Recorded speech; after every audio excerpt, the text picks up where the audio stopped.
আমি হতে পারি না, না না। দিদি, ভয় পাচ্ছিস কেন? আমি তো তুই।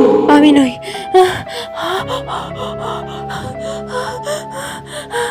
দিদি, আমার খুব কষ্ট হয়েছিল, আমার খুব কষ্ট হয়েছিল। কোথায় বেড়াবি?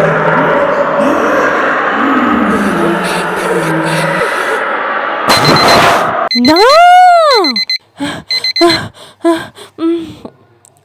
কিরে, এত ভয় পেয়ে উঠলি যে? স্বপ্ন টপ্ন দেখলি নাকি? তুই এখানে? কোথায় গেছিলি কাল রাতে? আমি আমি আবার কোথায় যাব? সারা রাত আমার গায়ে পা তুলে তুই শুলি আর আমি চলে গেলাম।